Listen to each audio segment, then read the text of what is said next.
thought that I was destined for the priesthood. What changed? Little Nookie changed all that, I guess. I actually brought my family back to church at about 14 when I got involved in the church and singing at church.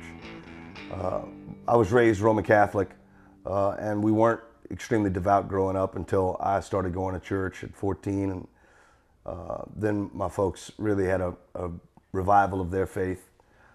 My oldest brother graduated from seminary college. Really? He was in formation for the priesthood. He didn't end up going into the priesthood. But it wasn't necessarily a tremendously like devout, pious kind of house. You know? Right. It was just pretty typical middle class upbringing. So you got a teenager in the house, man. Yeah, man. What's that like? Pretty frustrating, to be Yeah? honest, yeah. He's quite a bit like I was at 14, maybe a little more innocent than I was, but he is just as stupid as I was at 14. Okay, hold on. What were you doing at 14 that was stupid? Oh man, just actually around 14 is when I kind of cleaned up my act. Yeah? It was prior to that I was really getting into trouble. He's doing all the same bull, Yeah. and his whole take is, y'all are being so hard on me because you don't understand me. I'm like, dude, you have no idea. I know you better than you know yourself. It's gotta be hard though, I think, to be a kid now, because everything, like we used to be able to do things and get away with it. Sure.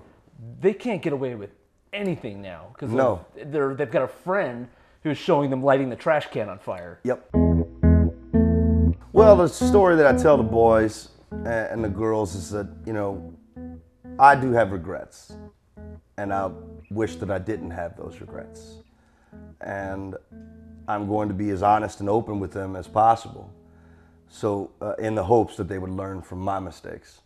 I know that they need their own regrets. I know that they need their own mistakes. I mean, good music comes from bad mistakes. It can. Well, the issue now too is, you know, getting back to the fact that everything is being posted now, is that the consequences for some of these behaviors are a lot steeper nowadays. Yeah. With evidence so readily available. And it seems like these kids don't really have the concept of, you know, protecting themselves whenever they're... Yeah, They're God actually knows getting that into when I was trouble. in college, if there was a camera on me, I would be living in a cave somewhere right now just to Yeah, get away right? with it.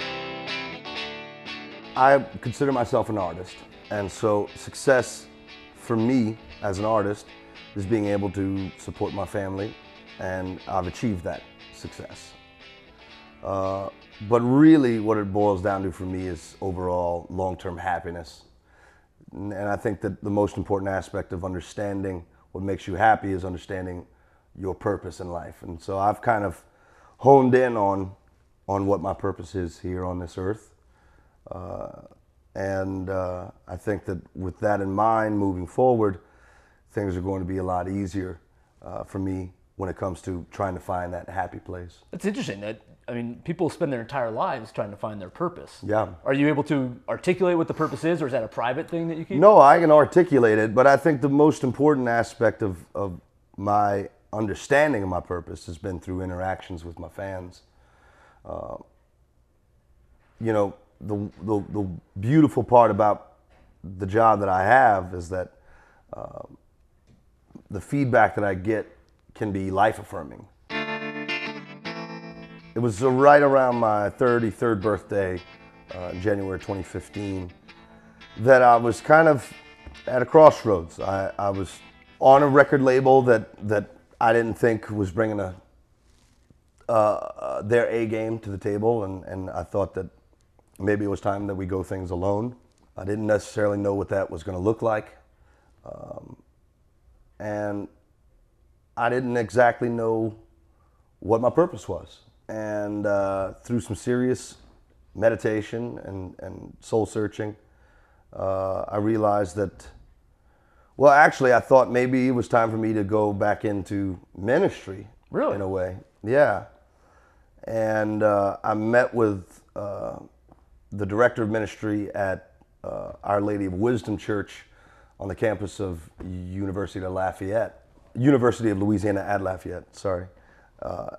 A guy named Paul George, who's a fantastic Fantastic man and very insightful guy. And after that meeting, he basically said, you know, you're sitting here asking me how you can get involved in ministry, and I'm looking at you wishing that I had your platform, because all I ever talk to is people that know the story of Christ, but you have the opportunity to reach people that I'll never be able to reach. And it kind of clicked for me that I was in a unique position, that I could bring my passions for philanthropic work into my business and make it a permanent part of my business. And so I launched a foundation called the SOS Foundation, and we just put out our first record. The goal is to put out these records every year and dedicate a significant portion of the proceeds to philanthropic goals that I'm passionate about. And usually that involves people that are in suffering, homelessness, and general poverty issues that I'm passionate about. I like to work with wood. I like carpentry work. Yeah? Yeah, quite a bit. What can you build? I can build you a house. Yeah? Sure. It's art for me. What's the coolest thing you've ever built? A boat, a wooden boat. You built a proper boat. Well, it's called a mini bootlegger, and it's a kayak canoe hybrid. Okay. It's built with strips, 16-foot strips of cypress. New cypress on the top, sinker cypress on the bottom, cypress that's been underwater for a couple of 100 years. It's got this gorgeous purple and green color to it. How was the maiden voyage? Awesome. Yeah? Yeah, it was in my swimming pool. And everything stayed together? Everything's nothing sunk? beautiful, yeah. Did you have doubts, or were you confident? No, we were very confident. Yeah. Yeah. That's pretty cool. So where's this boat now? At my brother's house. Yeah, and is he in Louisiana as well? He is. He's in New Orleans. Would you take it out, I don't know, like onto Lake Pontchartrain? Of course. Yeah? It's that many kind of... times. No kidding. Absolutely. Can you fish off it? Absolutely. It's a gorgeous vessel. Gorgeous. I'm not sure there's a cooler thing a man can do than go fishing off of a boat that he built. Yeah. Yeah. No, I agree. Well, I mean, I did land in an airplane on the USS Enterprise in the middle of Persian Gulf. And I got a hug from Sting once. That was really cool. Hold on, the Persian Gulf, were you playing for troops? Yeah, we landed on the USS Enterprise and slept overnight and then played a show. And then took a chopper to another vessel called the Kearsarge, and got to watch night ops and flight ops, and it was incredible. It was an amazing experience. Those guys must be guys and gals must be so thankful when you show up to play music. And they must be bored to tears out there. Yeah, it is quite an interesting experience. I asked one of the liaisons that we had where the guys and gals would go to fool around. And there are these exhaust and intake fan rooms that are just dark and loud, and you can close them. And so they go into these fan rooms to mess around with each other. And I decided I was going to cut a joke from the stage by introducing us as Mark Broussard and the Fantastic Fan Room Fellatio. And how'd that go I over? made that joke in various forms,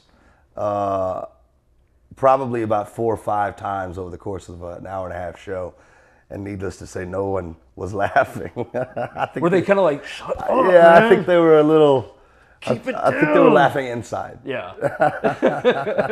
The first time you said it and you got crickets, were you like, oh, I've made a terrible mistake? Yeah, but I tried to beat it into the ground. I tried to ride it into the ground. Well, you'll never know if it's good or Didn't not work, unless you yeah. field test it a few times. Yeah, exactly.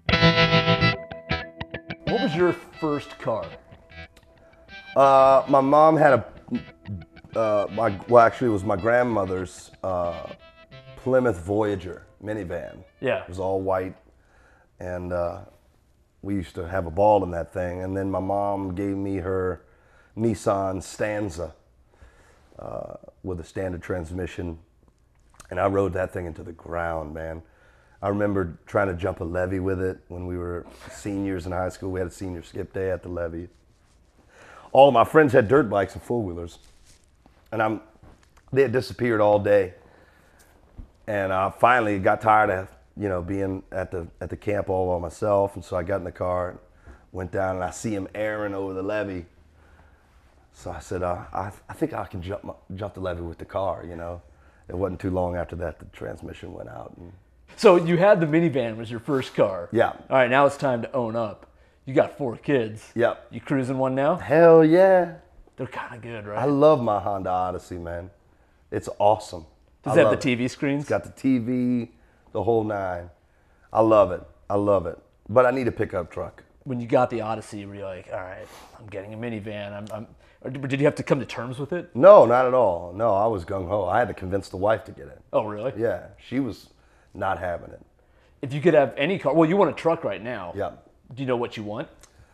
Yeah, I think I want like a 85 F-350 4-door. Just a big old beater. Just something that you can throw stuff in it, ding it up, and not worry about it. Not worry about it. All right, so it's going to be an actual utility vehicle. No doubt. As opposed to my utility vehicle, which serves no utility. Right. No, I need something that I can put plywood in.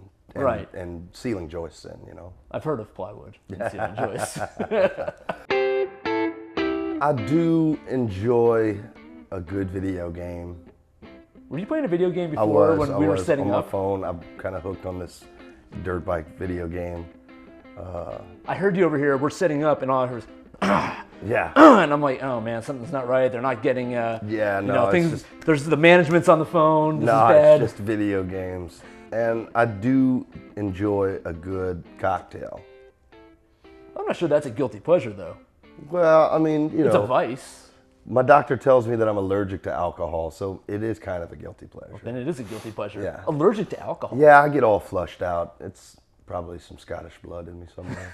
So if you drink too much of it, will you start sneezing and? I'll get stopped up and really flush, like people think something is wrong with me. I have to, when I feel it coming, I have to tell all the friends that I'm drinking with, like, nothing is wrong with me. Yeah. I'm just a little flush. Getting a little red. Just a little rosacea. It's all good. It'll pass. Is there a name for this? I don't know. I think it's just,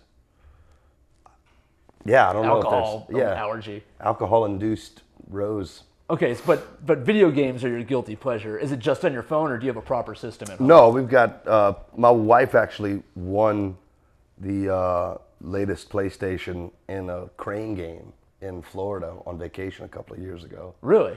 Yeah, it's the machine with the string holding a giant box, and she cut the thing on the first try. I've never seen anybody with more skills at those kinds of games than my wife.